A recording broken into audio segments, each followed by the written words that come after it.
Good morning, everyone. It's absolutely lovely to see everyone back in this room. And for those of you who are here the first day for the first time, welcome to all of you. My name is Sue Minto. I'm the Institute Director here at the Institute for Management Innovation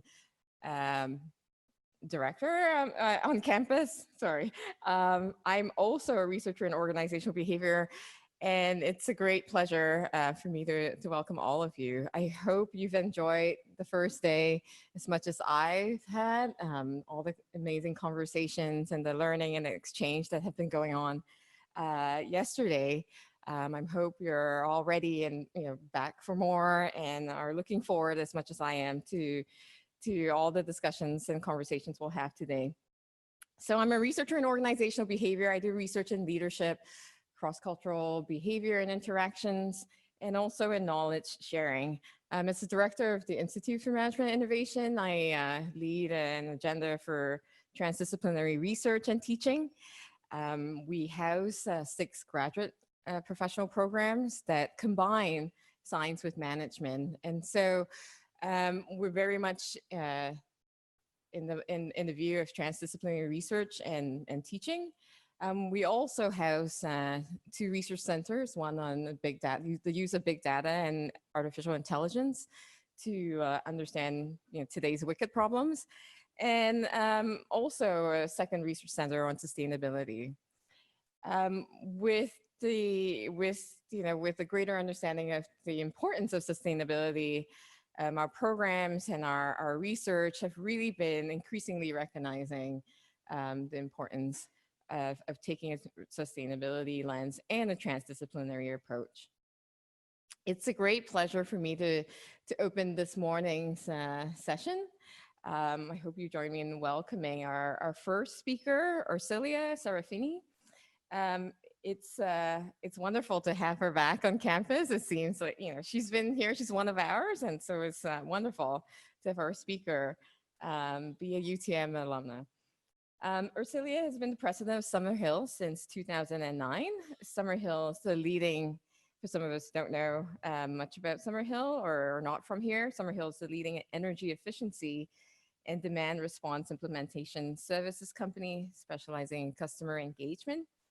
Ersilia leads a team of over 100 individuals across Canada and focuses Summerhill's commitment to deliver impactful, results-oriented programs that achieve measurable reductions in energy use.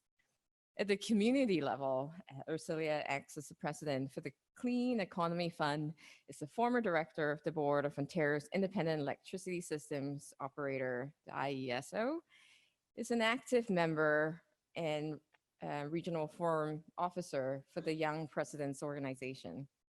She's clearly a very busy person, so we really appreciate you being here. She also volunteers her time with the Parent Council at St. Cecilia Catholic School and the Foundation for Prader-Willi Research Canada. So I'm really looking forward to her talk. It's titled Sustainability from Theory to Action. Please join me in welcoming her.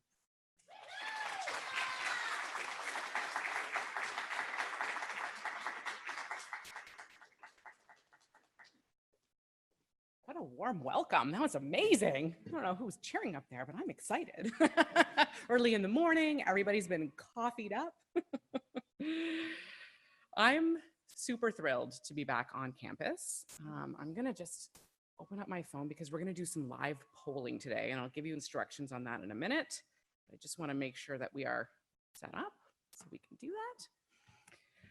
So I graduated from University of Toronto in 2001, over 18 years ago, and I've been reflecting on some of the changes since I was an undergraduate here on this campus. First of all, I have a really hard time saying I'm at UTM. My go-to is always Erindale. This is, from those of you who are from out of town, this used to be the Erindale campus of the University of Toronto. I also have a really hard time generally with rebranding. When we rebranded the Skydome to the Rogers Centre, the Scotiabank Arena will always be the ACC. In my mind and heart, when someone asks where I went to school, I went to Erindale. And actually, that's a really interesting first point of reflection relevant to my presentation here today. It's enormously difficult for any of us to take actions and make choices that vary from the familiar, those entrenched habits that we're used to, or the brands that we're familiar with. Just like it's hard for me to immediately say UTM when asked where I went to university, it's really difficult to go from theory to action for those of us trying to encourage more sustainable behaviors and choice. But more on that in a minute. When I went to Arundel, the Blind Duck Pub was located in a portable. You know, the kind of standalone classroom that you would commonly see at an elementary or a high school.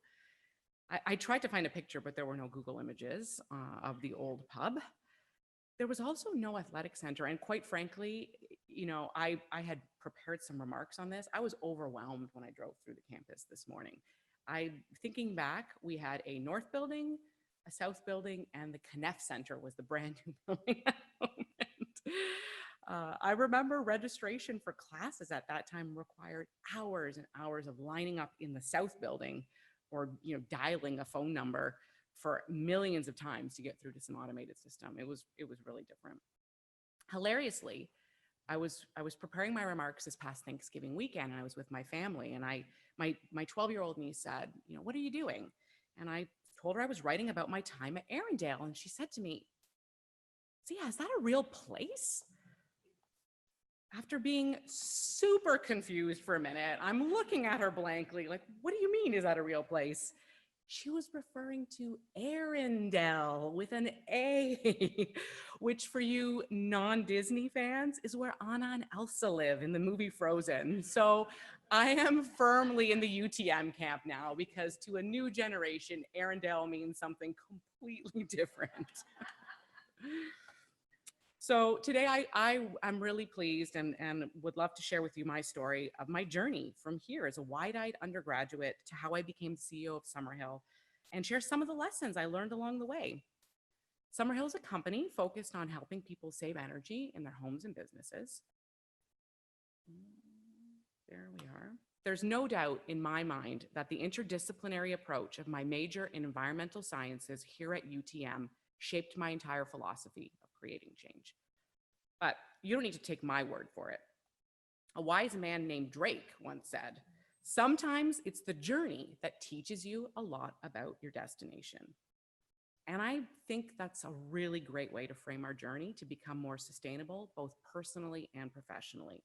What I really take from this quote will be reinforced throughout the speech and reflected in my own personal journey. The need to be flexible, be open, reflect on what you're hearing and seeing along your entire journey. Don't become so obsessed with your destination that you can't appreciate all the different ways there are to get there. So where to begin? Funny enough, it was an interest in forensic science that originally brought me to UTM. It was enormously difficult for me to even have the foggiest idea of what I wanted to be when I graduate. I mean, who really says when I graduate, I want to be a CEO? And I'm going to pause here because I am actually super curious. This isn't a rhetorical question. We're going to test out the use of Slido. First of all, show of hands. Have you guys used Slido before? Does anybody know what this platform is? I see one. So you do not need a login. You do not need a password. You do not need to create an account. Just go to www.sli.do and you'll just be prompted to enter a code. So you're going to enter C458. So I'm going to give you a second, and then I'm going to activate a live poll. Questions? All right. Give you guys a second. I don't know how great the Wi-Fi reception is in here, so we'll see how this works by how many responses we get. We're going to aggregate some responses to see where you are. Okay, so the first question. Okay, you have time. It's going to run. It's just going to be, it is going to be doing live polling. So I'll keep it up for a second. And we should, if it's working, we should start to see the answers. If you are in and answering, I can see it, but I don't see any answers coming up. Oh, here we go. Here we go. Great. Good. When I graduate, I want to be an academic. I have no idea. A profession not listed, a scientist, a CEO, a geologist.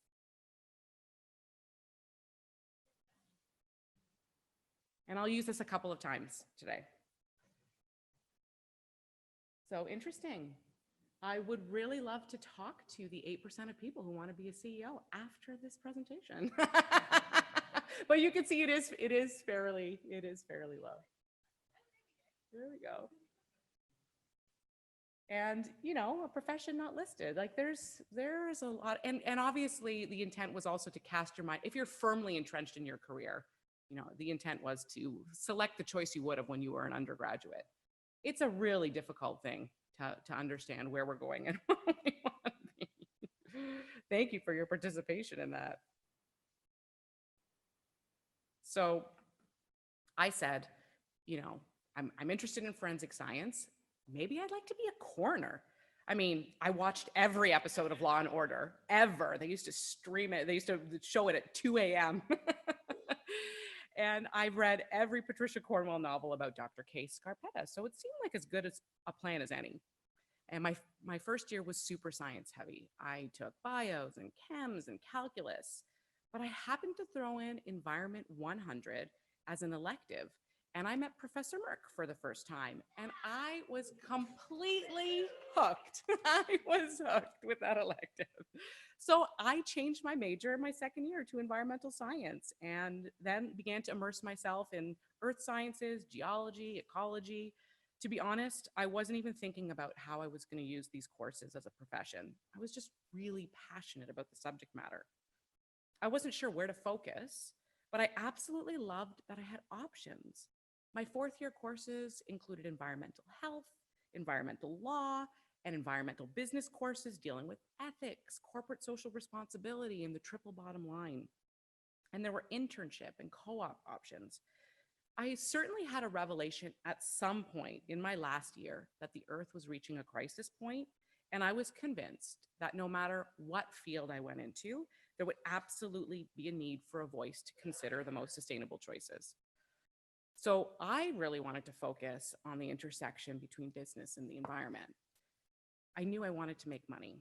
I've always been a capitalist at heart, but I wanted to do that while doing good for the planet. And was that too much to ask? Okay, that is a rhetorical question because I am actually scared about the answer to that question 18 years later. But what happened next for me was a bit of luck and a bit of foresight. Given my revelation, I worked hard on my resume last year, my undergrad, and I started to apply to any and all summer jobs that seemed even remotely related to corporate social responsibility or with environmental not-for-profit organizations. I just wanted experience in the field. With some stroke of luck, my fourth year environmental health professor brought in a guest lecturer one class, a man named Ian Morton. He just happened to mention at the end of class that he was hiring students for the summer to work on a new program for a new NGO he had just founded called the Clean Air Foundation. The program was called Car Heaven, and it was designed to accelerate the transformation of the market for more sustainable products and choices. In this case, convincing drivers through the use of incentives to get rid of older, higher polluting cars sooner than they would normally, and in the process, measuring the amount of carbon dioxide, nitrogen oxides, and sulfur dioxides reduced. Ian was hiring Car Heaven angels to spread the gospel of increased fuel efficiency, cleaner technology, and the resulting air quality impacts, including reducing smog days. The angels were going to go visit Esso gas stations, the International Auto Show, and festivals and events speaking to the public. Partners and funders of the program included federal and provincial governments, Imperial Oil, Auto Recyclers of Canada, the Ford Motor Company. At a time when Greenpeace was making headlines for boarding ships, scaling parliament buildings, and sit-ins against forestry companies, this was a decidedly different approach. And for me, it was the perfect combination. By the way, this is me in the picture, if you didn't recognize me. I was speaking with the Minister of Environment at the time, Elizabeth Whitmer. That is Ian Morton in the foreground there. This was the launch event for Car Heaven. And I spent that first summer at Clean Air Foundation trying to convince people to talk to me at gas stations while handing out free tire gauges and contest entry forms to win a new car. I quickly learned that wearing angel wings was a far more effective way to get people to talk to me than standing around trying to hand out pamphlets. And I seriously bought angel wings and would wear them to the gas station. I don't know why Siri just came on. That same summer, I did my first media interview because an NGO called Friends of the Earth hired students to chain themselves to Imperial Oil gas pumps in protest of the sulfur content of gasoline at the time. And by the way, this isn't a picture of that time. I had a hard time finding a picture from 18 years ago. This is a more recent protest against ESSO, but in a very, very similar fashion. This was happening at the same time I was going to talk to motorists handing out tire gauges. And so it happened to me at one of the sites I was scheduled to attend to talk to motorists. And it was such a contrast. We had one environmental NGO shutting down a business, telling a consumer not to solicit the business and to stop using their product entirely. And then another NGO that I was working for that was accepting sponsorship funds from that same business to tell their customers to use less of their product. And really, as an aside, I want to be clear that I am not making any judgment on the role of activist NGOs in our fight against climate. I'm not making a judgment on which approach is right and which is wrong. As I said earlier, there are many different ways to get to your destination. But early on in my journey, I was already learning a tremendous amount about how difficult it is to get people to change their behaviors.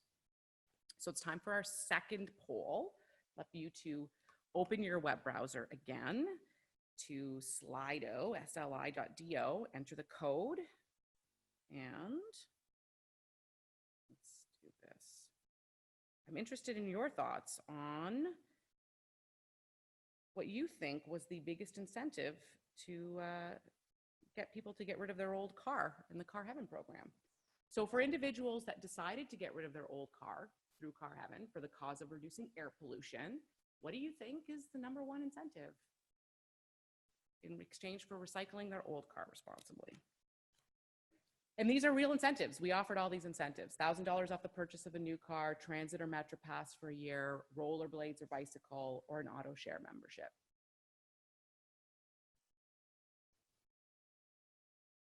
It's pretty overwhelming, purchase of a new car. But we've got some good participation: rollerblades or bike, and transit or metro pass, which is really interesting. With an overwhelming result, people chose $1,000 off the purchase of a new car. Absolutely. The decision to completely give up your primary mode of transportation, in this case, driving a car, is really not a realistic one for many. Some are commuting long distances to work. Others are ferrying kids or aging parents to and from activities or appointments. Just like it is not realistic to expect consumers to simply stop using gasoline, we need to provide realistic alternatives and focus on helping consumers reduce their reliance on fossil fuels, and in some cases, making sure there's supportive legislation or policy backstop in cases where we need to level the playing field. Making people, one of the things I learned was making people feel bad and judging them for their choices is simply not an effective way to create sustainable long-term change. A quick comment on the choice that was up there for Car Heaven participants to give up their old car for a commuter bicycle or rollerblades. In order for Clean Air Foundation to partner and leverage the endorsement of other NGOs across the country, we had to offer that as an option, or they wouldn't even promote the program.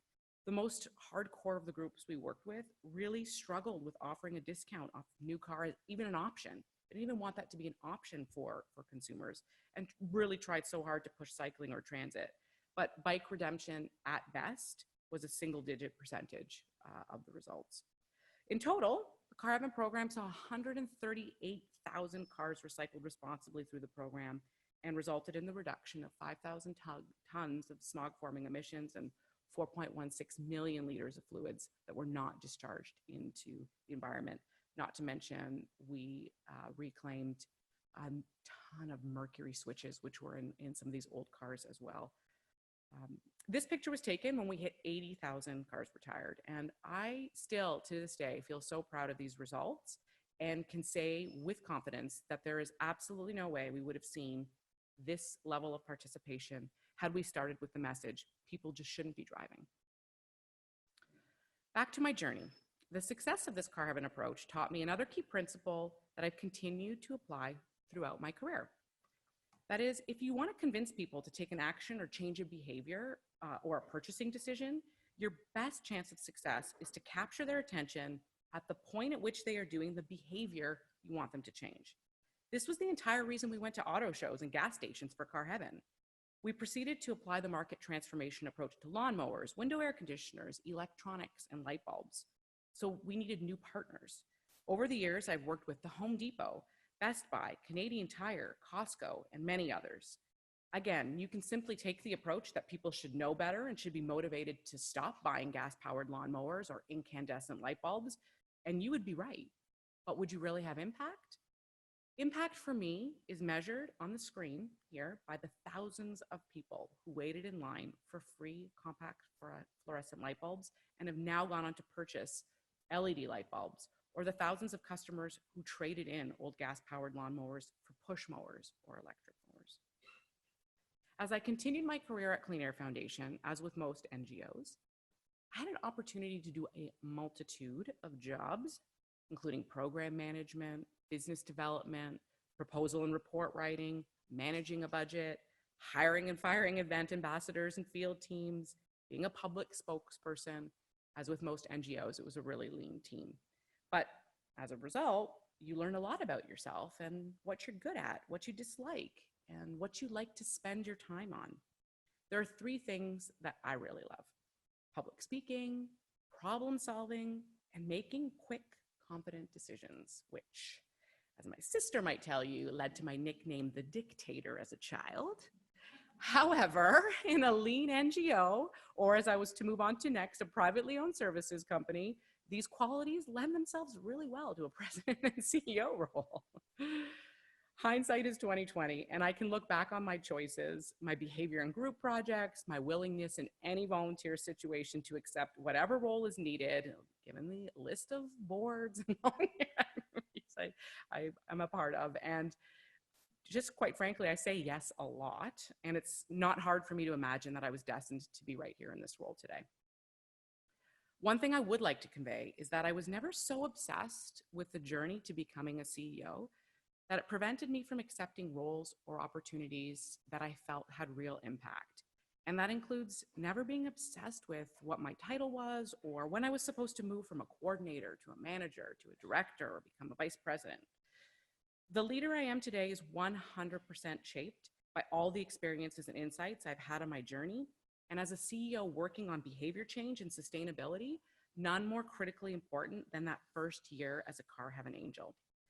I really learned in that role to listen to people, appreciate diverse perspectives, to withhold judgment, and appreciate the overwhelming desire for people to want to do good for our environment and planet and want to make better choices. But then in that moment, when life gets in the way, not putting their money where their mouth is, or simply forgetting their commitment because it wasn't the behavior that came naturally. This lesson is really summed up well by an old proverb that you may have heard before. The road to hell is paved with good intentions. The dire impacts our planet faces because of climate change didn't happen because people didn't want to do the right thing. Overwhelmingly, when asked, people want to do the right thing, but getting people to act on their intentions is an entirely different ballgame than the one that we're used to playing. And the only way to solve this type of challenge is to ensure that you're designing solutions that come at the problem from every possible angle and address all the real reasons why people don't take that great sustainable action that they really, really, really want to do. So I'm going to do a final slide poll, and I want to see where you sit mapping your intention against action. So go to Slido. And I'm going to ask you to rate the following statement. I'm conscious of and try to minimize the amount of single-use beverage cups I use on a weekly basis. So think about coffee, pop, single-use beverage cups. You're conscious of and try to minimize the amount of that on a weekly basis.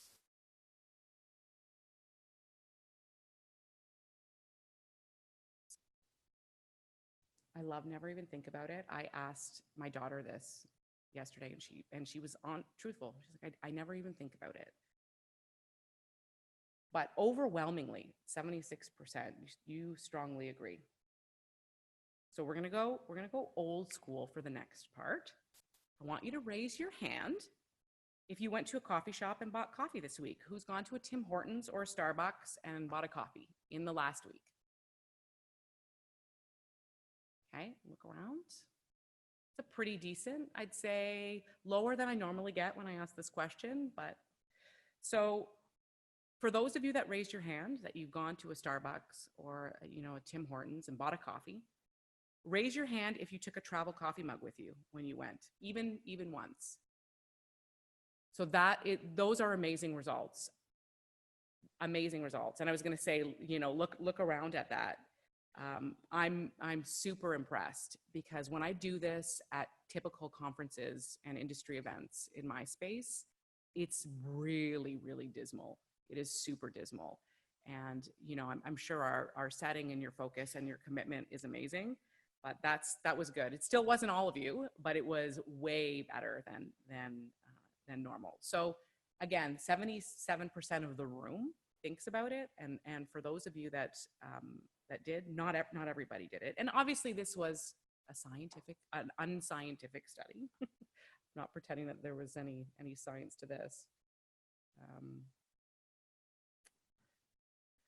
But you see the point. I actually ran a properly designed and conducted survey a number of years ago where we reached out to Canadians across the country in every province and asked them similar types of behavioral questions related to their transportation choices and waste in their home. And the results were consistent across the country. Canadians feel that they are taking more sustainable behaviors and actions in their daily lives than they really are. And that has held true for a number of years. So I'd like to share with you one more project that really encapsulates the insights I've learned and hope that you are learning in your sustainability journey. We were lucky enough to design and implement a behavior change pilot for Enbridge Gas around cold water washing. Specifically, we targeted 7 multi-residential rental apartment buildings in the Thorncliffe Park area of Toronto. Domestic hot water heating in these types of buildings can account for upwards of 50% of the building's natural gas consumption, but tenants in these buildings aren't motivated by traditional incentives to change behavior because they don't pay the gas bill. It's a rental. So let me set the stage for you. These buildings all have communal laundry rooms. There's no in-suite laundry. So communal laundry rooms with coin-operated machines. Demographics of these buildings are primarily new Canadians or seniors, and English is rarely the first language. So based on what I've already shared with you today, the absolute most critical piece to ensuring the success of a pilot targeting, increasing cold water wash usage in this type of a building was the market research and outreach we conducted to inform the design pre-pilot. This was how we gained our insights on the community, including culture, languages spoken, and preconceptions like, I think hot water sanitizes better, or I'm not interested in a laundry fad, or I've done it this way my entire life. We needed to listen to the tenants and really understand where they're coming from and what it would take to get them to change that setting from hot water to cold water when they were in front of the machine. That in a similar fashion to the other programs I've described, we needed to make sure the education and prompts happened when and where they were actually doing laundry. At the point of action, we want them to change is taken. So in the same way we went at the point of purchase when we were trying to change purchasing decisions, in this case, we needed to spend our effort and time in those communal laundry rooms when people were actually about to take that step to wash their clothes. So our marketing materials were translated into English, Farsi, Urdu, and Tagalog, and we made stickers that we placed on each laundry machine as a constant prompt. Finally, we focused our messaging on the customer benefits: better washing, brighter colors, longer lasting clothes. We did not focus on energy conservation at all. We did not tell people that they needed to do this because it would have an impact on natural gas use, saving energy, reducing fossil fuels. It was entirely on the personal benefits to the customer. When the final results came in, we measured that 20% of the community took part in the challenge, and it resulted in a 14% increase in cold water usage during the pilot, but more importantly, sustained for the 2 months we continued to measure after the pilot. Through my stories and the experience I've shared with you today, I really want to stress that sustainable change for the health of our planet requires for us to approach these problems from many angles. Statistics, marketing, communication, data and research, psychology, technology, and countless other disciplines. But more importantly, it requires us to suspend judgment, consider another's personal circumstances, and most of all, if I've learned one thing, take it easy, for goodness sake. Simplicity is the absolute key. Don't overcomplicate the message, and don't presume that just because someone understands why something they're doing isn't great, that they'll stop doing it. Help each other, be kind to each other, and always stay optimistic. Thank you for your time today, and I would love to take any questions that you might have.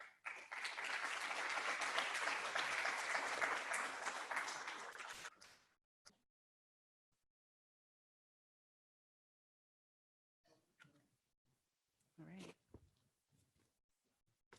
Great. Hi. Can you hear me? Yeah. Oh, fantastic talk, very interesting, and congratulations on being a CEO of this very cool company. I have a question. What is your business model? How do you make revenue? Are you taking a percentage of, whatever the energy savings are, or how do you make money and keep your business, invested in? Yeah, absolutely. So the current company, Summerhill, our clients are primarily utilities and government agencies.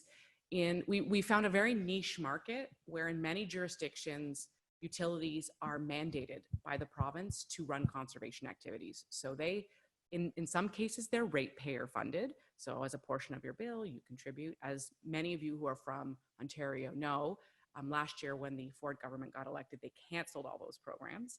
But that gives you a sense of the revenue model. So where a lot of our work is program based, I'd say 90% of the work that we do is run through formal procurement process, or like an RFP type process, where a utility like a Toronto Hydro or a Sask Power will put out an RFP. They want to contract a company to reduce kilowatt hours by 5 megawatts in the residential or commercial sector. Very infrequently are we allowed to design a program like we did with Enbridge, like the cold water wash. That's why it's a pilot.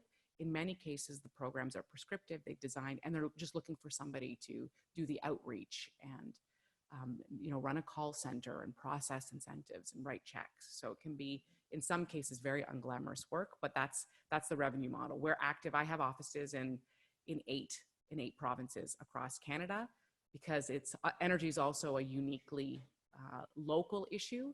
And so wherever we operate, we have to open a local office, we have to hire a local team, and they're effectively working for the utility or the government agency in that case.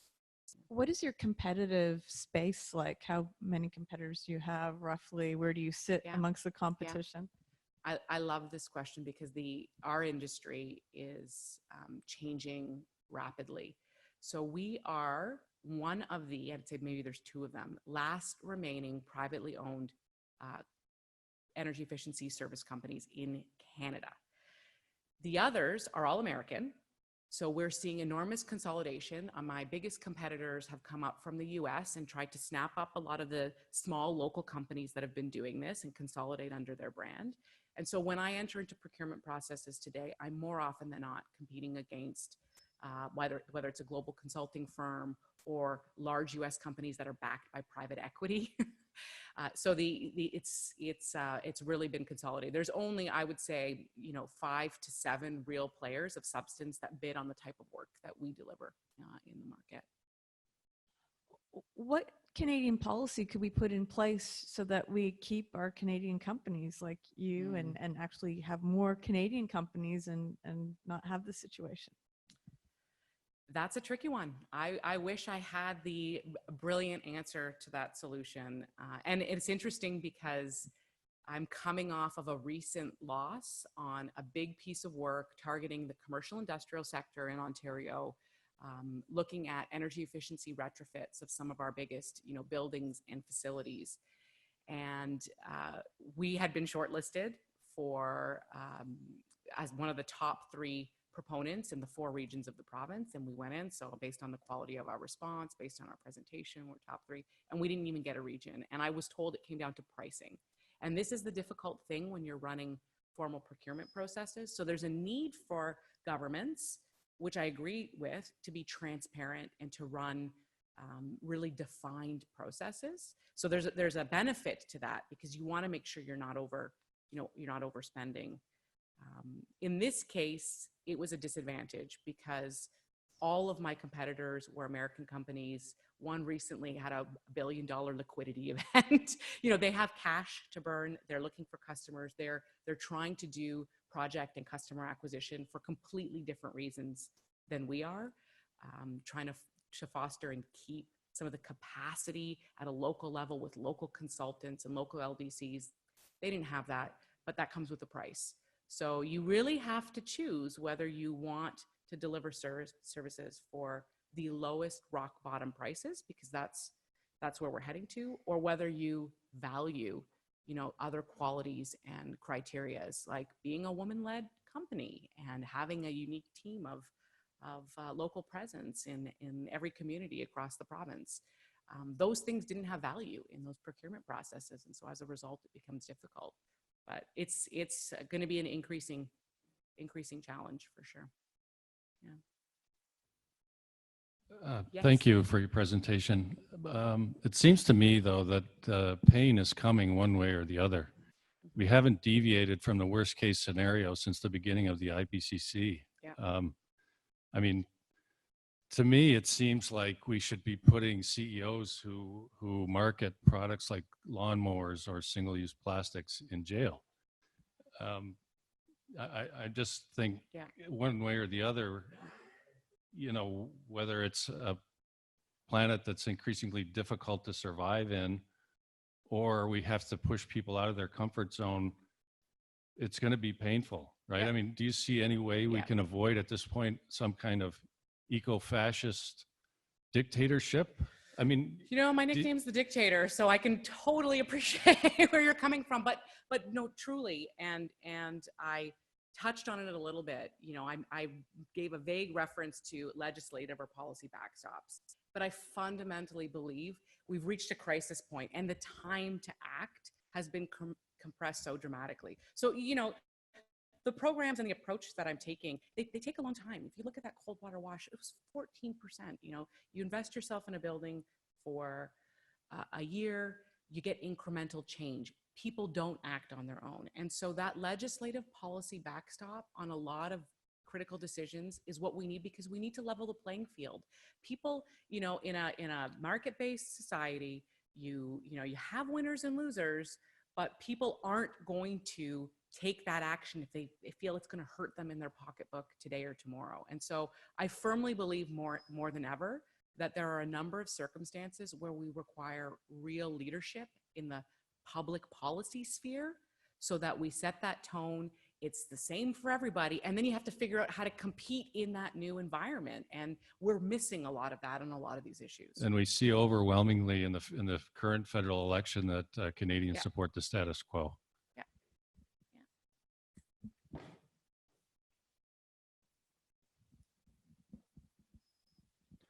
So one of the things that that struck me about the poll that we did about the $1,000 car voucher. What did you pick, by the way? Oh, that's what I predicted. Okay. Absolutely. Is that a lot of the solutions you're talking about are because they're market driven, are very individually based, right? It's how do you sell a more sustainable action based on what's going to benefit you as an individual? Yep. And I wonder whether you or your clients have tried messaging or tried other kinds of activities that are about building community and building a sense of responsibility to each other. That or I mean maybe that's just not in your corner, but how that kind of messaging compares, and in particular whether you see regional differences. Sure. About it moves people in some places more than it moves people in other places. No, that's a really great question, because there was a company that's now been acquired. I think it's SAP, like it's been acquired by a massive company, data driven. They're called O-Power, and their entire business model was driven by convincing people to take conservation behaviors because they shared on their bill what their neighbors were using, what the neighborhood average was. So it's based on this exact principle. If I tell you that 50% of your neighbors on your street with a similar building profile are using less gas or electricity in their home than you are, wouldn't that prompt you to say, well, like, what can I do? Why are they doing so well? So the logic makes sense and the theory makes sense. They've had some market penetration. A lot of utilities have taken them on, but the results haven't matched what the intent was again. So in terms of actually documenting measured reductions in electricity and gas in homes, it was not. It's a great marketing and communication tool, but it comes back to that point I made before, and their penetration rates were pretty low in terms of measurable savings that they could attribute directly from that type of messaging. And it is just a practical reality. We want to do it. We think we want to do it, but has there been discussion in your circles about learning from Cape Town and learning from how Cape Town with the Zero Water Day move, kind of push, how to take some of that, what was learned in Cape Town about getting people to use less water and bring it to North America to think about using less energy? I'm not familiar with Cape Town's approach, so I think it's a great suggestion. I'd love to look into that. I mean, I will say, if we look at the day that, ever since we had the blackout, we have our day every year. It's the anniversary of the blackout. And everybody puts candles on and powers down. And the ISO reports that real decreased spike on that day. The challenge is always sustaining it. So, plastic bags are another great example, because I have done a lot of looking into plastic bag bans and what implications. The challenge with most of the things that I've seen, and again, I haven't seen Cape Town, so I will totally look at it, is that there are often unintended consequences that come from some of those behaviors. People find workarounds in a lot of cases. Yeah.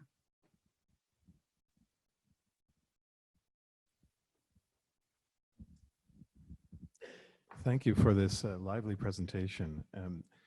Building on the last question, there's a framing of our environmental moment as an emergency, with parliaments declaring climate emergencies, et cetera. And some of our political figures, such as Elizabeth May, talk about World War II and the kind of pulling together and the kind of direct action that needs to be done at this urgent time. Just in your experience, how do you find that kind of emergency crisis, government-driven rhetoric impacting behavior in this context? Yeah, so another great question. Wholeheartedly and in every circumstance, the doom and gloom messaging, people shut down. So when we start talking about climate crisis, at least, and I'm not going to get into specifics about demographics, because I think we have a real opportunity, and there seems to be, I'm heartened by the groundswell of a next generation that seems uniquely in tune. But where I came from 20 years ago in the design of the programs and watching behaviors of let's say, age 25 and above with disposable income and purchasing decisions, people shut down when they hear that messaging. I often use as a gauge, because I travel a lot, and I take Ubers and Lyfts and cabs. Have a conversation with your Uber, Lyft, or cab driver, and engage them on a topic around sustainability and environment, or where they sit on a political perspective. It's fascinating to me how sometimes I think we get caught in our bubble. So for those of us that do this day to day and that are entrenched and that believe in the message, it really resonates, and it's overwhelmingly strong for us. But the average person is not responding to that message. So again, I come back to that earlier point that I made in response to the question. The messaging itself and doom is not causing people to take action.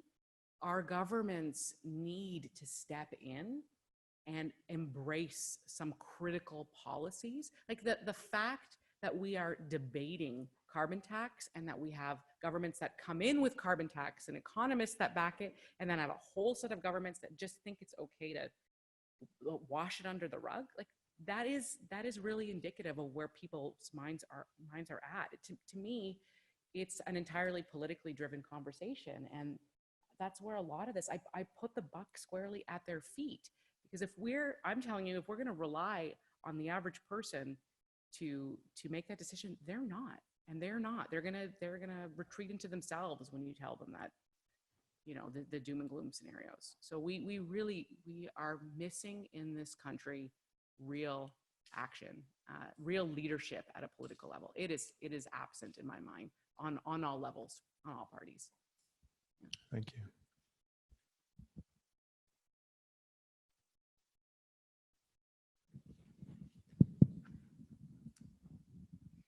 Thank you very much for the insightful and interactive presentation.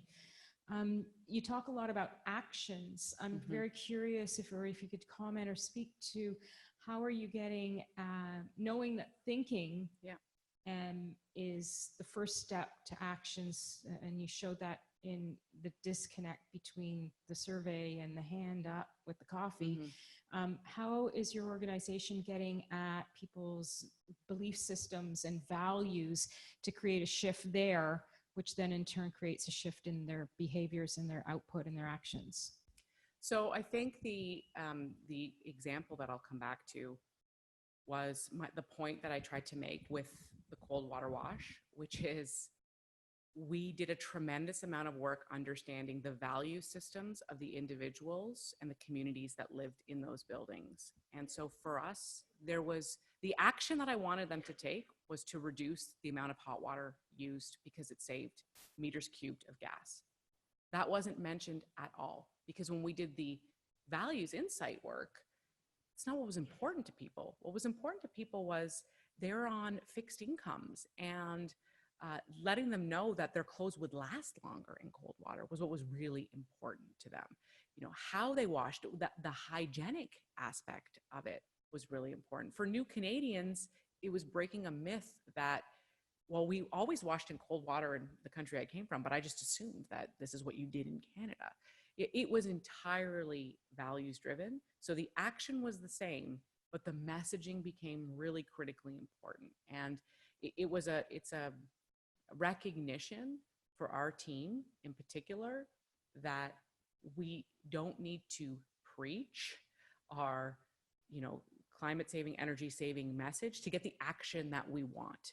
And that's really the basis for designing the work that we do, is to really remember that people don't want to be judged, that they want to do the right thing. And if you can figure out what's important to them and how they make decisions and then get at them at that point, that can really escalate. One other quick example, we did some work in the hotel motel sector a few years ago. So we realized from energy efficiency retrofits that have been happening in businesses, for the last decade, one of the most underperforming sectors were owners of hotels and motels. They just were not participating to upgrade lighting and automation and boiler systems, et cetera. So we set out to explore what's not working. The incentives are huge. In many cases, it's extremely lucrative or free to change out products. Like, people are banging their heads against the wall because they're going, but it pays for itself in under a year. So why aren't they doing it? They get the product for free, or it's a very small capital output and it will completely pay for itself and save. The business case is there. I hear that all the time. The business case is there. Why won't they do it?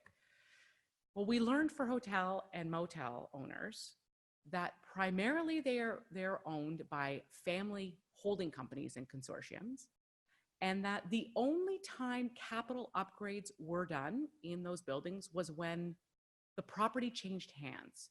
So it was the people owning those hotels and motels are holding it for a land value reason, not for the operation and the brand of the hotel and the operating costs. They're holding it and their values in the land. So once we stopped and went, whoa, wait a second, they don't care. They don't care at all about the business case. They care what they're going to make when they sell that property and how long they're going to hold on to it for.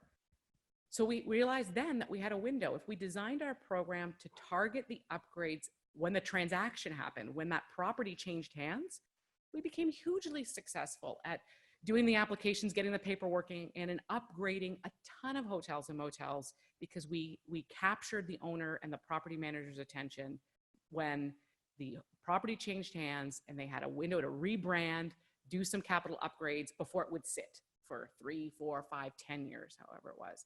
But it's another great example of, you know, wanting to head in on principle and saying the business case should sell you on this.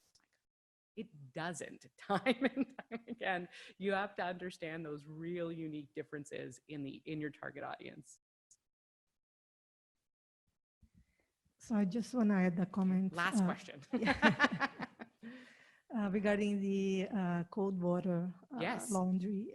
And I just as an example, when I came to Canada a few years ago, I was shocked by how much energy we waste in North America in general, right?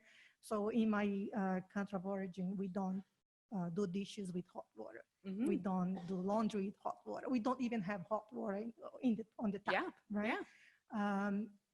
But we are trying to shift the way consumers behave. Now, when I go to use my washing machine, for example, I have to push an extra button because I want to wash with cold water. The default is hot water. That's right. Are we losing an opportunity or missing an opportunity to work with manufacturers as well? Yes. To change the way they offer the product. So the more energy these products consume, it should be not the default, but the optional. Totally agree. And there's an enormous amount of work done on that where you want your default to be it's like the opt-in, opt-out on all the spam we get as well, right?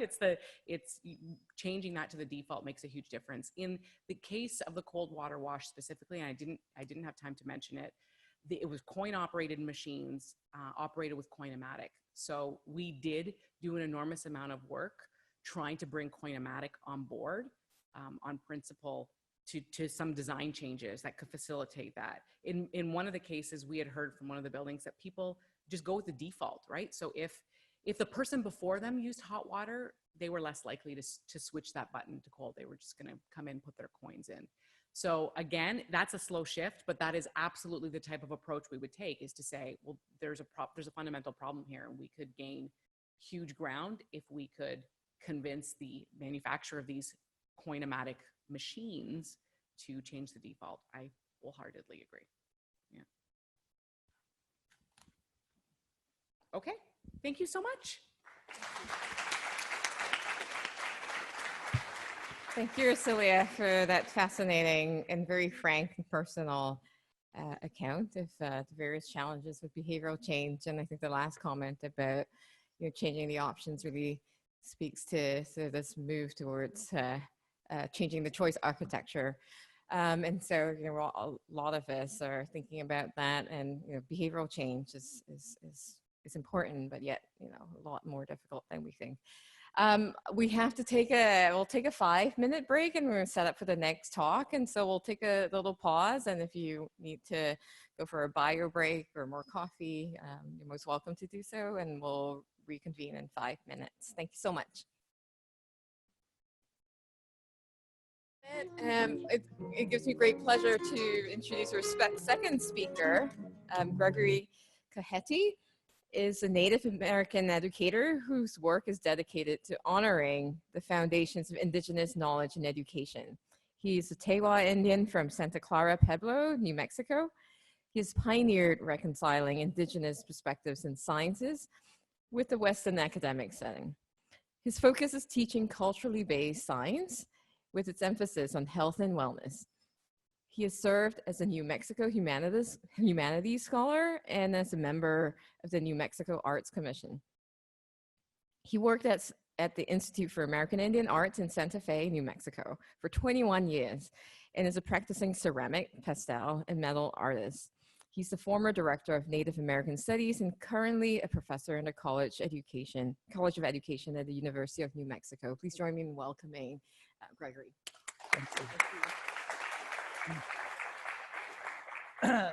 Thank you. Cajete, as we say in my language, which means good morning. It's really a pleasure to have this opportunity to share some thoughts and perspectives about something that's near and dear to my heart, which is sustainability, and the work that I've been doing actually for about 46 years now as a teacher and particularly in the area of science, culturally based science education for Native peoples.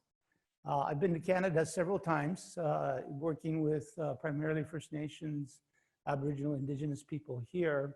So it's really a pleasure to have this opportunity to again share these thoughts and these perspectives. So I have a presentation for you this morning that I think will be in contrast in terms of some of the kinds of things that are usually talked about in sustainability. And what I want to emphasize is that one of the key issues is that the sustainability movement has traditionally not made space for Indigenous peoples.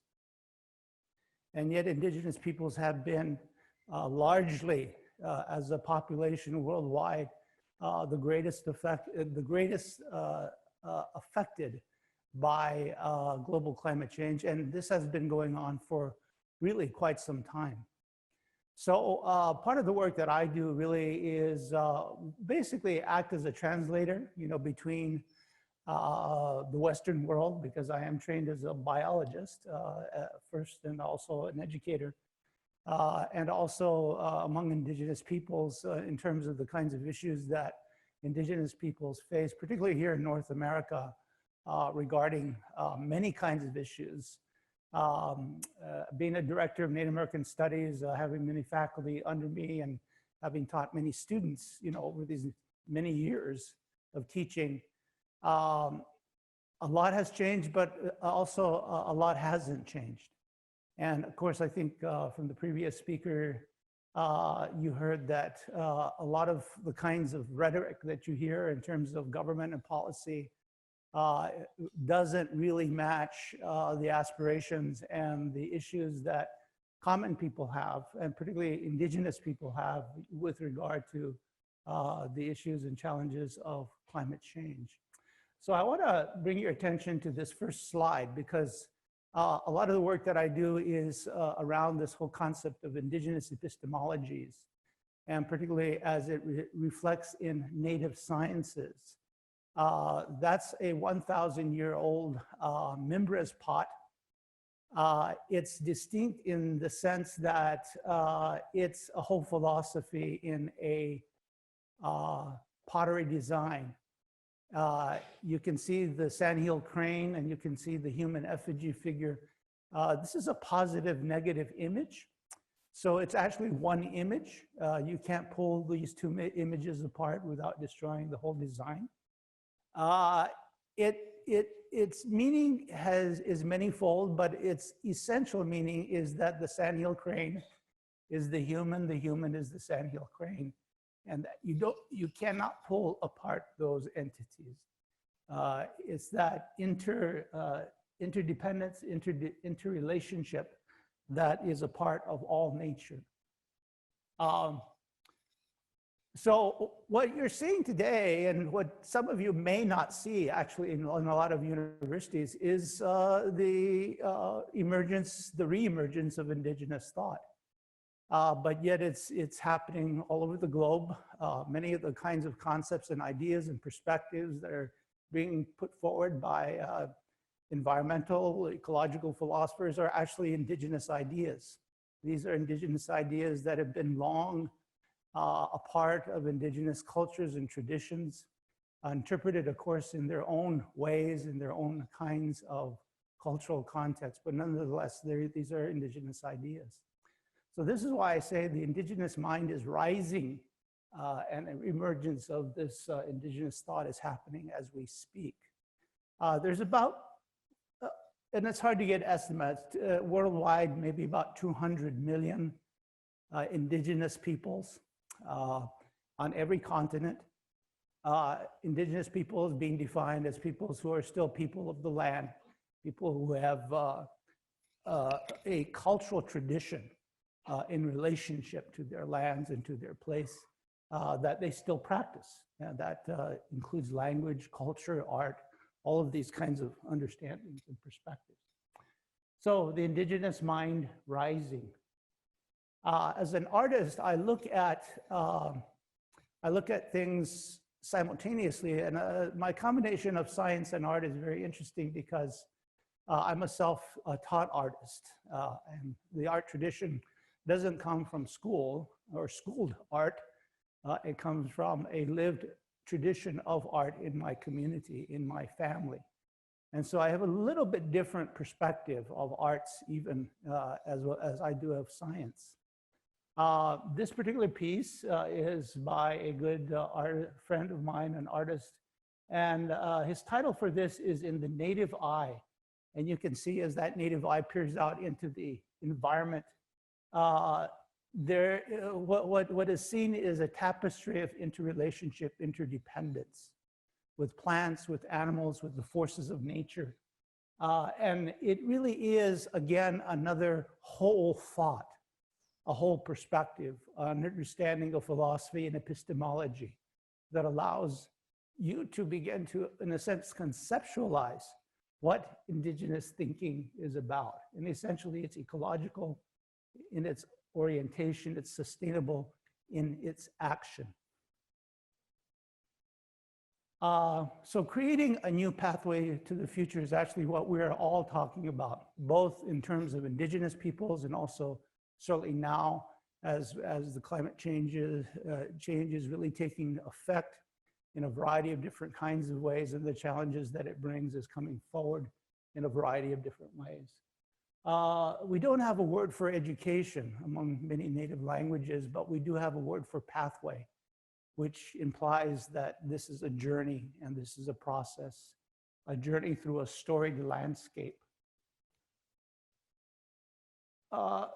So I wrote a book a few years ago, which is an indigenous epistemology. It's called Look to the Mountain, an ecology of indigenous education, to describe from an educational standpoint how indigenous peoples conceptualize educational processes within the context of that storied landscape and that interdependence and that relationship with the natural world, with the places from which they come. And so this is one of our mountains, source of our waters in the desert Southwest. So we venerate mountains because they are the sources of the waters, they are our watersheds, but they're also entities that we have relationships with, intimate relationships with over generations. And of course, any indigenous people who live in a place have these kinds of relationships. They story them, they art them, they perform them in their dances, and recite them in their prayers. Among my people, Kokopelli, humpback flute player, has many meanings. He has been commercialized in the Southwest, kind of the icon of the Southwest now, which is a big difference between the way Native peoples view symbols and Western peoples view symbols as commodities and brands. One of the huge issues between indigenous peoples and Western people has to do with our worldviews. And one of the key issues that has to begin to be discussed very seriously and profoundly is this idea that nature is a commodity. And so that goes right to the epistemology of the West in terms of its focus on materiality, its focus on the product. And as you see, much of the discussion still revolves around product, brand, policy.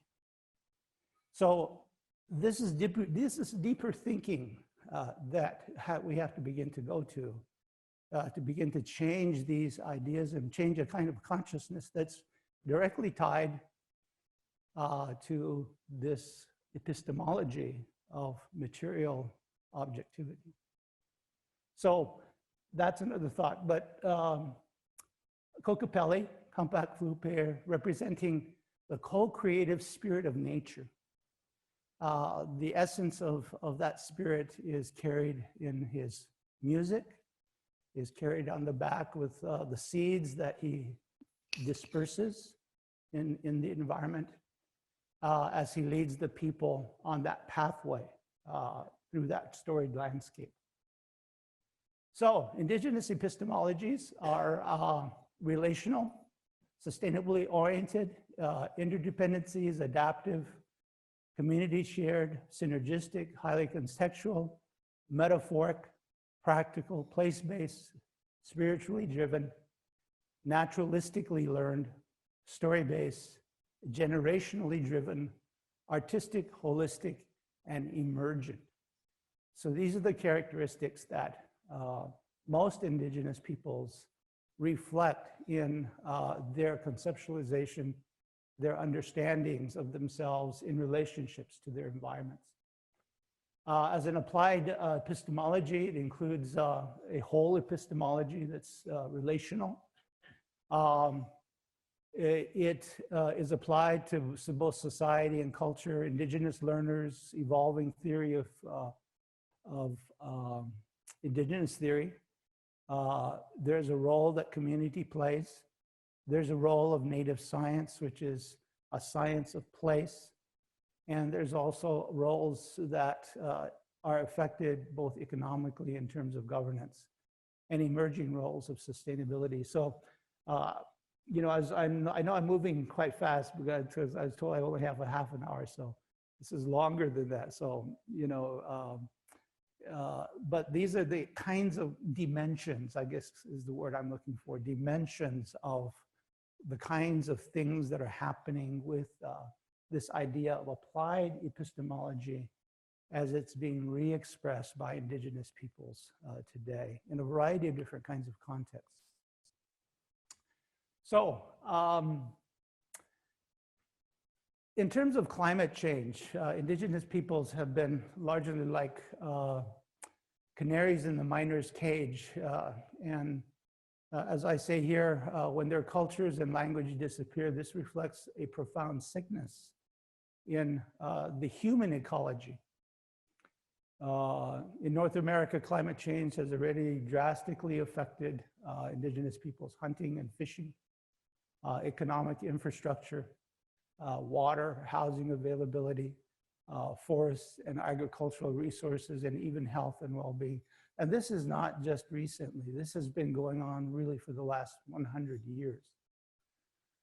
It has gained, of course, in terms of momentum, in terms of crisis mode, you know, in Indigenous peoples and communities. But again, this is not just a recent event. Really, many Indigenous peoples, we are also having our own conferences among Indigenous peoples. I'm going on to Taiwan in December, where Indigenous peoples themselves are discussing the Indigenous issues around climate change. So as I say here, we've been discussing these and documenting these changes. Using traditional ecological knowledge, we've been describing these same dramatic shifts that scientists have been describing recently. Many of these same shifts were actually discerned much earlier among Indigenous peoples because of that closeness to the environment and that ability to see even subtle changes in the environment as it's happening. So this idea of climate change is not new to us. We've adapted to it through many generations before, because we know that climate change does happen. But the issue of climate change in its rapidity and its globalization becomes really an issue for us as a whole as well. So it's really that scale of change which presents really severe challenges to Indigenous peoples. Some examples are in the far north, melting sea ice, glacier, permafrost, increase in fires, insects, flooding, drought patterns. In the Southwest, where I come from, drought, insect infestations, unpredictable seasons, and even the rise of a very powerful, potent entity called hantavirus, which is carried by deer mice. Great Plains, extreme weather, flooding, blizzards, tornadoes, and drought. Here in the east, ice storms, flooding, rapid ice flows, and a whole gamut of weather pattern changes that are beginning to take hold even here in the east. So we have a lot at stake, you know, as far as Indigenous peoples are concerned, because it significantly affects our cultural ways of life, and especially our place-based rights. So when you go into policy, things like treaty boundaries are directly affected because they are place-based. There's loss of traditional knowledge because of the loss of key plants and animals and the context in which those animals and plants and our relationship happens. Coastal tribes are being impacted by a rising sea consistently. Sustaining our Indigenous communities is essential. If you take a look at Native science as a whole and say, what was the purpose of the Native science, you know? Well, essentially it was about maintaining people through generations and time in a place. And so, so these are key issues for us, you know, as Indigenous peoples. Ensuring fresh water supplies, secure food supplies, mediating impact on key animal and plant species. Requires our attention and forms of community, requires our reforming of traditional eco-knowledge to exercise our sovereignty. It requires that we plan locally, cooperate with other tribes educationally, NGOs, and other government agencies.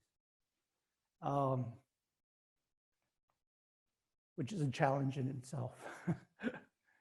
So part of the work I've started to do over these last, you know, few years, you know, as a researcher, as a teacher, has been really focused on serious recreating of community among Indigenous peoples, okay? And of course, this requires an education process in where it applies application of treaties and agreements to protect key habitats, development of renewable energy and food sources, and also engaging youth and participation globally. So Indigenous peoples, you know, have been doing this for quite some time. I don't know if you've noticed many of the kinds of issues that come up in terms of the UN are being led by Indigenous peoples because they're protecting either land rights, fishing rights, hunting rights, or the rights to just be in the place that they are, and just the right to be Indigenous people. So one of the key things, you know, that comes to us is this idea of healthy communities as cultural natural systems where life and learning are nourished by the actions of the members. This enables sustainable and peaceful futures. We begin with one core community, but become members of many other kinds of communities through our life. My good friend, Cheryl Charles, who I'm co-editing an issue of eco-psychology with, the Indigenous issue, which will be coming out this spring, are bringing forward a lot of the Indigenous actors, you know, who are doing this kind of work. So there's sometimes a lot of discussion about what is Indigenous knowledge, okay? So I wanted to sort of explain that or describe that. It's traditional knowledge handed down based on stories and experiences of the people through time. It's empirical knowledge. It's real practical knowledge gained through careful observation and practice over time. It's revealed knowledge gained through vision, ritual, and ceremony, because Indigenous people still believe you gain knowledge and understanding beyond just rational thought. And it includes also what I would call contemporary knowledge, which is gained through experience and problem solving, and also includes Western education. So it doesn't exclude Western education in that context because it's a part of that contemporary knowledge.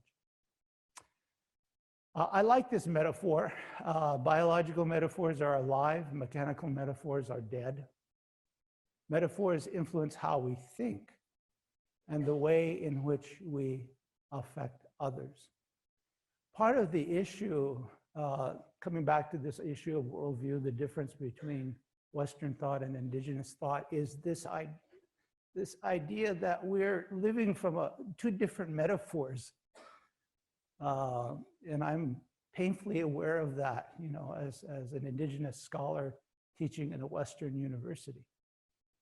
We live from two different metaphors. And unless the West is willing to change the metaphor by which they relate to the natural world and relate to each other, our goose is cooked, you know. So part of this is really about changing a deep set of conscious understandings that you've relied on in the West to carry you to this point, but also understanding that that metaphor has to change. And so this idea then becomes kind of universal because there's a compelling need. People today are searching for this meaning, because we lack this sense of communal good. We struggle without recognizing the need for communal virtue and ethical action. And I'm missing the why, but a healthy system or healthy society can only come from healthy communities comprised of self-determining individuals acting and taking responsibility for the actions of all. So, community.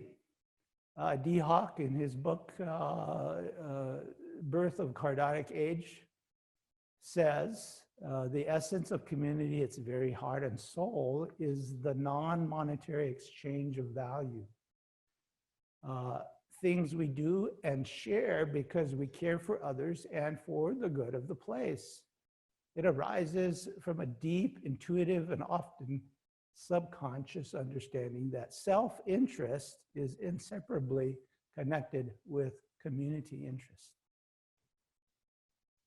It requires many things.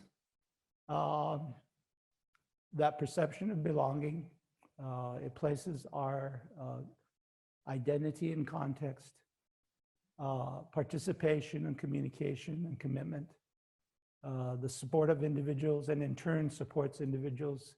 There's a synergy through which it attains coherence, which is just a really slangy term that means, you know, when you have community, you feel it. And so among indigenous peoples, and I'm just going to go through a sequence of slides because I'm getting close to my time, you know, have been practicing these ideas of community, these ideas of relationship, these ideas of maintaining sustainability. That's what indigenous people fight for. It's not for the material value of something, but it's really for the spiritual value of a place or of a way of life. So in the Northwest, you have the First Nations people, or people in this case, we have these huge ceremonies that bring together all the important kinds of concepts and ideas and sort of focus on what is important. And these are the grand ceremonies that include, and every indigenous people have this, that include many kinds of things. You know, this is just an example. It includes potlatches and the first salmon ceremony, greeting the first salmon as they come into the rivers and streams. It includes recreating indigenous education, teaching and learning, which is transformative, anticipates change. Indigenous education, which can integrate principles of sustainability along with appropriate traditional knowledge. Indigenous education, which can form the foundation for community renewal and change. So in the work that I do in Indigenous studies in the United States, and also the work that is being done here in Canada among Indigenous peoples, this is the intent, you know, to reform Indigenous thought, pull it into a contemporary kind of expression without losing its essence. And then, of course, begin to apply that in a variety of different ways towards the challenges of sustainability. Because first and foremost, Indigenous science is about sustainability. It is a sustainable science. It's based on the idea that we're all related globally, and we've become painfully aware of this. Quintessentially, there are three kinds of relationships that we really, really have to work on. The first one, of course, is relationship to our environments, to our natural environments. The second one is our relationship to each other. And I would say the third one really is a kind of spiritual relationship that many of us as modern peoples have neglected or have let atrophy. And that has to be rekindled in a variety of different kinds of ways. And I think that's happening to some extent, you know, all over the globe. We have to take a look at our complicity, and this is very important, complicity. As concerned people, taking a long, hard, honest look at the current educational, economic, governmental, community development policies, planning, and processes which many times make us complicit with the status quo. So when you're looking at community in this way, you begin to understand that that human communities reflect a sense of purpose, an agreement on core values, participation, communication, conscious choice, shared responsibility, acceptance, reciprocity, and efficacy. So if you look at any community that's working, that's whole, that's healthy, it has those characteristics. And yet we sort of take community for granted. We think, well, it just happens. Well, actually, no, it doesn't just happen. You have to practice community. We are communal beings. It's wired within our psyche, it's wired within our brains, but yet it is a part of ourselves that we have also let atrophy. And we have to revive that. So among my people, we have many sayings about community. One is titled, one saying we have is, Hun indagimo, we are all but kernel on the same corn cob, is what that means. And if you look at these corn cobs, you see that each kernel is unique, a unique hue, a unique shape, but its characteristic is that it leans up against another kernel on the corn cob. This is unity in diversity being expressed in this context. To see that we have, you know, community, we have a structure of community, and we're individuals within that community, but we're all connected. We all lean against each other. So it's a metaphor, a physical metaphor of community. Sustainability education in an Indigenous sense, educate for recreation of cultural economies. Begin by learning the history and principles of your Indigenous way of sustainability and translate it into the present. Research the practical ways to apply Indigenous principles and knowledge bases. The work I've been doing over these years, you know, as director of Native American Studies is really to advocate for a new kind of Native American studies. And I'm glad to see that that's happening slowly within institutions. But nonetheless, that we're educating students, you know, towards these guiding paradigms, these ideas about sustaining culture, people, and community through time and through generations, once again. So these are some of my people. I come from Puebloan-speaking peoples of the Southwest. And the ideas that we have, of course, we apply according to an ecological integrity, a sustainable orientation, and having vision and purpose. Start from the premise of what you have that has integrity and honors life-giving relation. Build in a process which sustains community. See what you can do in light of revitalization of community at every sense, in every project, in every way that you can. Because again, these are things that bring life. This idea of spiritual purpose, in the sense that you include cultural integrations which originate through spiritual agency and stem from connections to a cultural way of being. Respect for all, engaging participation of the community. The community is both the medium and the message. So again, what you're hearing here is very much in contrast to the current rhetoric that you'll hear in a lot of sustainability contexts. And what I'm advocating and what I'm sort of telling you is that we have to change that conversation. That yes, within the context of which that conversation is happening, it makes sense. But in the broader context, maybe it doesn't make as much sense. To engage the common people, you have to engage them at the community level. Community is the medium and the message.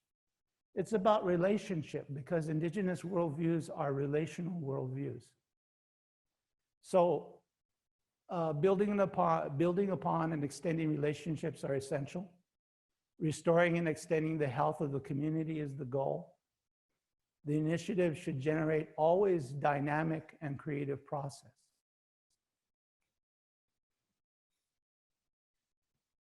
Teaching in family and community, commitment to developing the necessary skills, commitment to community renewal, revitalization, commitment to mutual reciprocal action, and transformative change.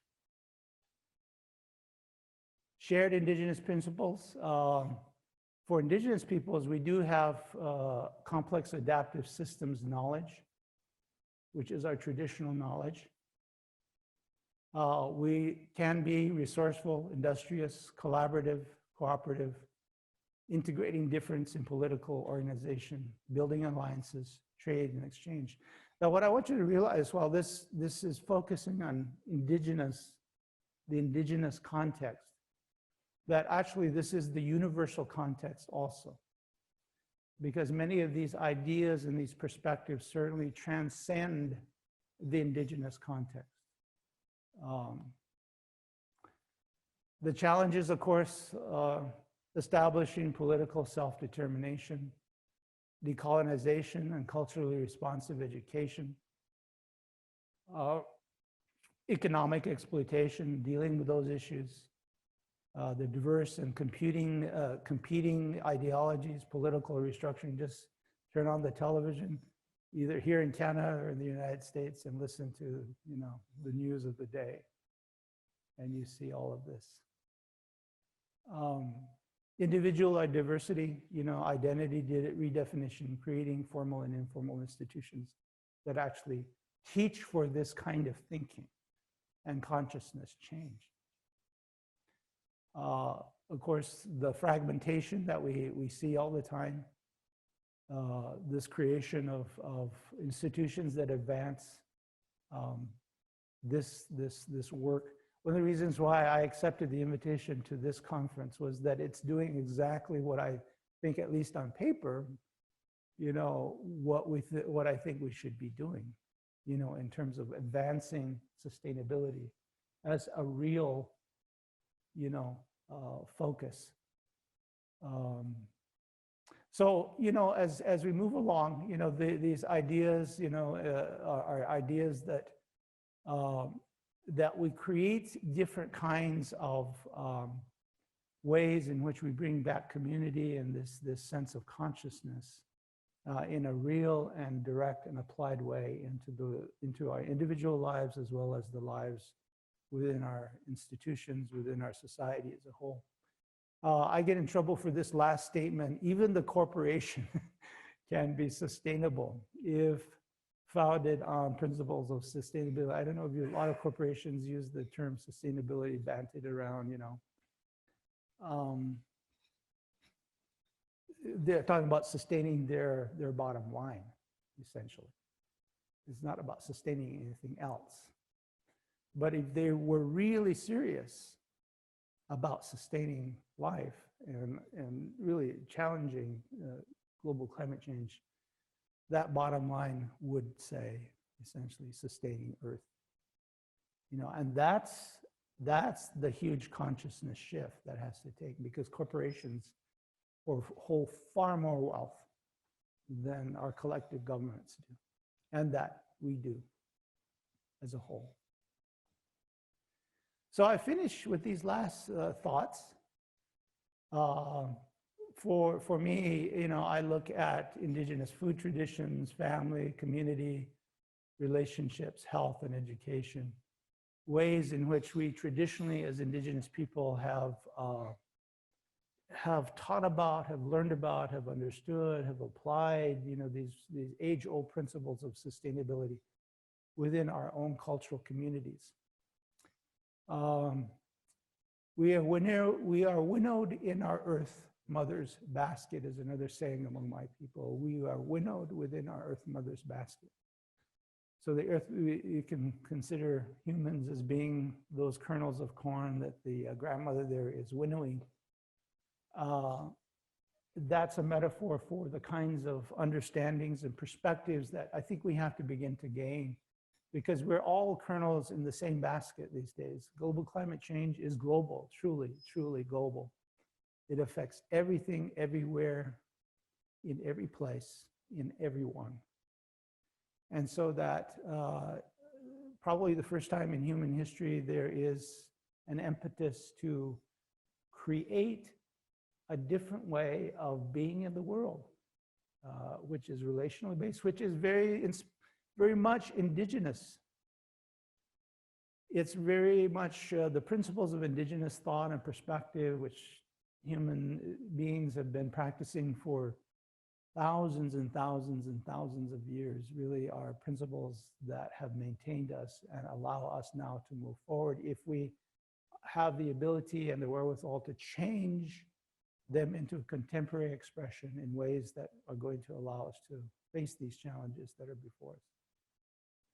So, you know, with that, I want to just sort of thank you for this opportunity to give some thoughts and perspectives. I know that, you know, the context that I usually present in are largely indigenous contexts, you know, in the indigenous communities, indigenous education. Believe it or not, indigenous people are still here. We have a lot of things going on, you know, cooking all over the place. But we have to begin to think in these broader terms. And so I'm hoping that, again, thanking you for this invitation to this particular conference, but also this invitation to hear my voice as an indigenous voice of one of many indigenous voices who are saying similar kinds of things in different kinds of contexts. So I thank you, as we say in my language, Wikunda, Ha, Wiwotsi, Dimegi. Thank you for sharing your breath and your life with me at this time in this place. Baikabu Kunda. Thank you.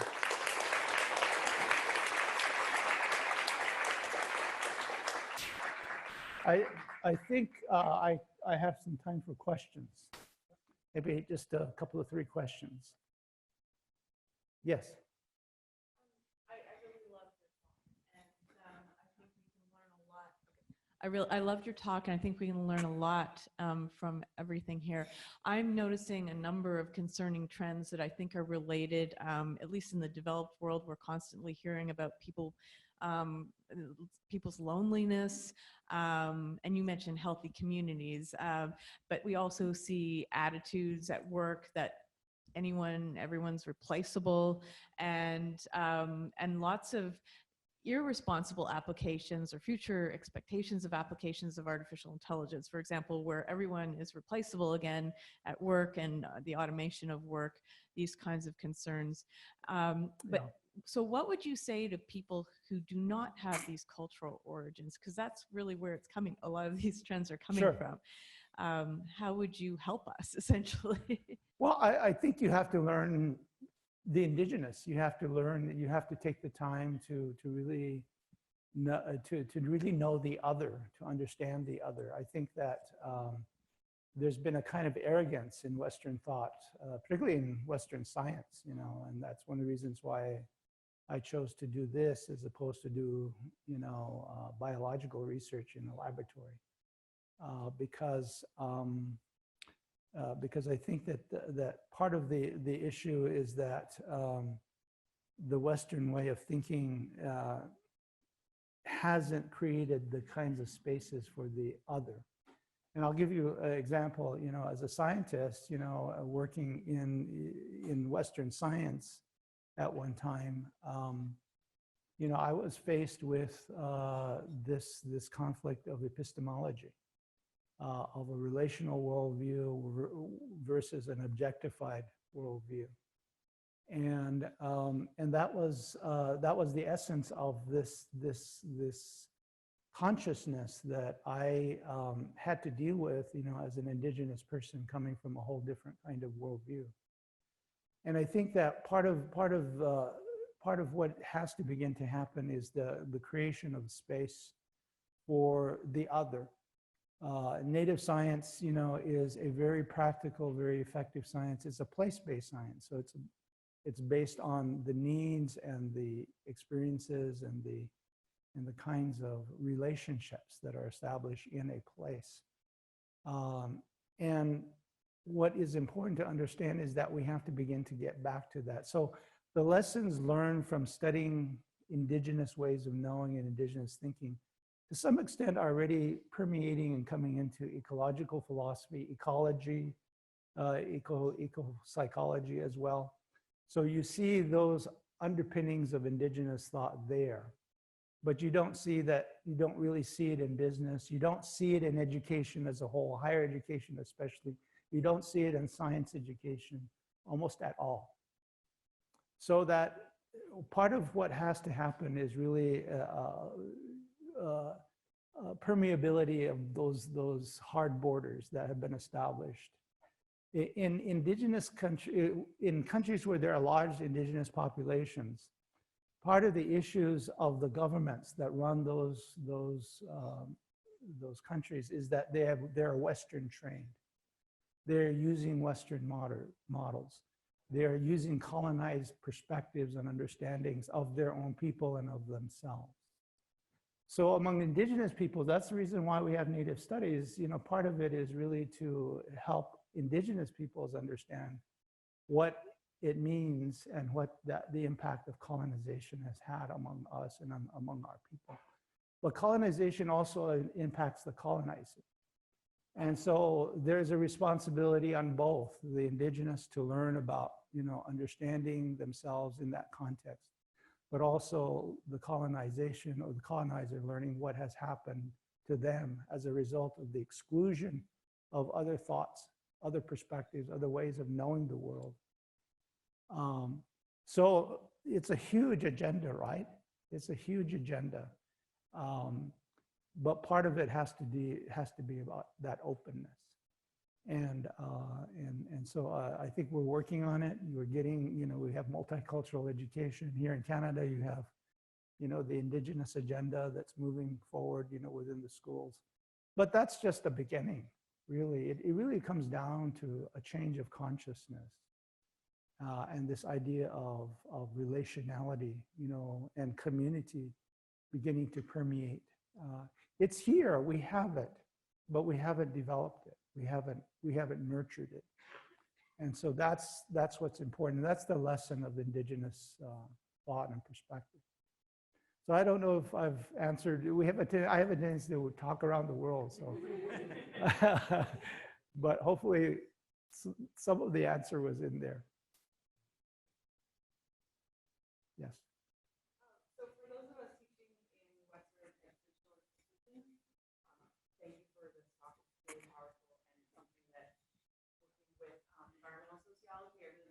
my students.